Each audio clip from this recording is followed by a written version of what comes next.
Habib, saya mendengar bahwa siapa yang selamat di bulan Rajab, dia akan selamat di bulan Sya'ban. Siapa yang selamat di bulan Sya'ban, dia akan selamat di bulan Ramadan. Nah, kita sebagai orang awam kadang ini berusaha untuk menjaga agar tidak bermaksiat di bulan Rajab. Namun ada aja yang akhirnya membuat kita ini sampai melakukan kemaksiatan. Yang saya tanyakan, masih bisakah kita memperoleh keberkahan di bulan Ramadan sementara kita masih menjadi pelaku maksiat di bulan Rajab? Ya. Nilai setahunnya kita tergantung Ramadan. Nilai setahunnya kita tergantung Ramadan. Nilai Ramadannya kita berhasil ataukah tidak tergantung Rajab. Sehingga perhatiannya ulama terhadap Rajab ini juga luar biasa.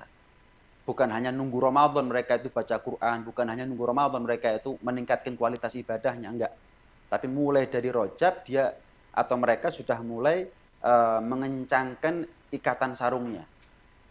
Jadi boleh dikatakan nilainya kita setahun kalau tergantung Ramadan, sementara Ramadan tergantung Rajab, ya tergantung Rajab berarti. Nilai umur kita setahun yang akan datang tergantung Rajab.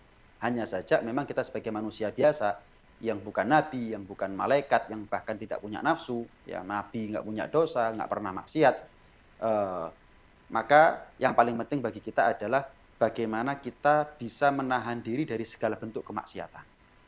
Ya.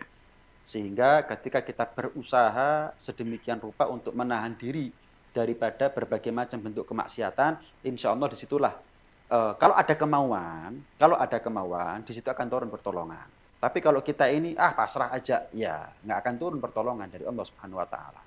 Ya, orang maksiat saja ditakdir kok sama Allah. Masa kita ini mau berubah nggak ditakdir oleh Allah Subhanahu Wa Taala?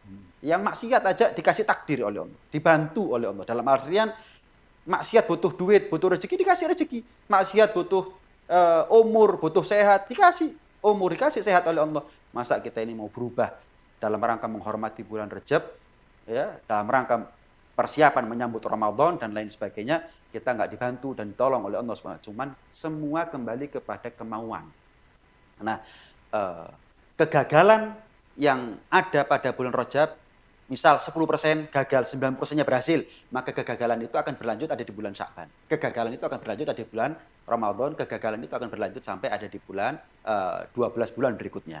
Jadi yang kita lakukan sekarang adalah minimal kita harus maksimal, semaksimal mungkin menjauhi semua kemaksiatan ada di bulan Rajab. Bahkan dikatakan orang itu menghormati bulan Rajab, Sya'ban, itu adalah yang makruh dianggap haram, yang sunnah dianggap wajib. Itu kata para ulama. Jadi kalau belum begitu, belum dikatakan menghormati Rajab dengan sempurna. Nah, sehingga di sini ada kemauan keras dari kita.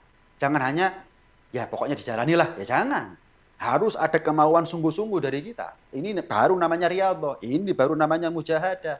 Ya, ibarat kita ini kalau mau keluar kota, pasti 2 hari, 3 hari sebelumnya mungkin kita sudah persiapan matang sudah. Kenapa? Jangan sampai ketinggalan. Jangan sampai ada yang luput. Jangan sampai, lah kalau untuk perjalanan yang mungkin seminggu aja persiapannya kita 3 hari sebelumnya dan matang, bahkan mungkin kita malamnya nggak bisa tidur. Ya, kenapa perjalanan dalam setahun yang tergantung daripada Rajab, kita tidak mengoptimalkan usaha dan kemauannya kita secara baik. Ya, kalau sudah ada kemauan, maka ya kurang lebihnya apa yang kita terima ada di Rajab itu akan berpengaruh kepada Sya'ban, Sya'ban kepada Ramadan dan setahun berikutnya. Tapi yang paling penting adalah kemauannya kita. Kita yakin di situ akan ada pertolongan dari Allah Subhanahu Wa Taala.